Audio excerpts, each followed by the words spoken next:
আসসালামু আলাইকুম এভরিওয়ান। চলে আসলাম একটা টেমুর পার্সেল ওপেনিং ভিডিও নিয়ে। চলুন আপনাদের সাথে নিয়ে ওপেন করছি। একটু আগে পার্সেলটা আসলো তো আর তর সইছে না, সাথে সাথে ওপেন করে নিচ্ছি। প্রথমে ছিল একটি ফ্লাওয়ার ভাস। এই ভাসটা ছিল গ্লাসের। আসলে ছবিতে অনেক বড় দেখা গিয়েছিল, বাস্তবে অনেক বেশি ছোট, কিন্তু এমনি সুন্দর আছে। সেকেন্ড আইটেমটা হচ্ছে ক্যান্ডেল। এটা হচ্ছে ইলেকট্রিক ক্যান্ডেল। ইদানিং আমার ক্যান্ডেল খুব ভালো লাগে, তো আমি কিছু ক্যান্ডেল অর্ডার করছি। সামনে একটা স্পেশাল অকেশন আছে, ইনশাল্লাহ আপনাদের সাথে শেয়ার করব। এরপর হলো একটা র্যাক। এটা হচ্ছে কিচেনের জন্য নেওয়া হয়েছে। নেক্সট আইটেম হলো একটা সুন্দর হাতের রিং। রিংটা খুবই সুন্দর পার্লের। এটা আমার দেখে খুব পছন্দ হয়েছে। এর আগে আমি একটা কিনছিলাম, তো এখন আরেকটা নিলাম। এটা বেশ সুন্দর, আমার হাতের ব্রেসলেটের সাথে খুব সুন্দর মানাইছে। এরপর হলো হচ্ছে কিউট একটা কানের দুল। কানের দুলটা হচ্ছে পাথরের।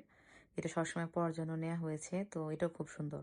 এরপর একটা হলো রোলার। এটা দিয়ে আমরা আসলে ঘর রং করতে চাইছিলাম, বাট অনেক বেশি ছোট। এখন দেখাচ্ছি হচ্ছে ফ্লাওয়ার গার্ল্যান্ডস। এটা হচ্ছে লাইটিং করা, খুবই সুন্দর কালারটা। এটা আমি আপনাদের ডেকোরেশন করে দেখাবো। তাছাড়া একটা পিকচার আমি শেয়ার করছি। আর এটা হলো ওই রোলারের হচ্ছে নিচের পার্টটা। এরপর আমি কিনছি হচ্ছে একটা গ্রাস ম্যাট। এটা আমি আসলে মনে করছিলাম অনেক বড়, বাট অনেক বেশি ছোট, বাট কিউট আছে, চলবে।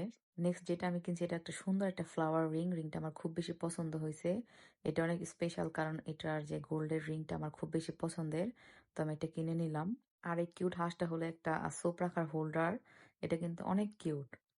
বাথরুমে বা কিচেনে সাবান রাখার জন্য খুব বেশি সুন্দর হয়েছে এটা। এরপর নিচে হচ্ছে স্ট্রেনার। এটা হচ্ছে বেসিং এর জন্য, অনেক সময় অনেক কিছু আটকে থাকে, এজন্য নিছি। এরপরে হলো হচ্ছে হোল্ডার, ওয়াল হ্যাঙ্গিং হুক যেটাকে বলে। আর এই কিউট পান্ডাটা হলো একটা টিস্যু হোল্ডার।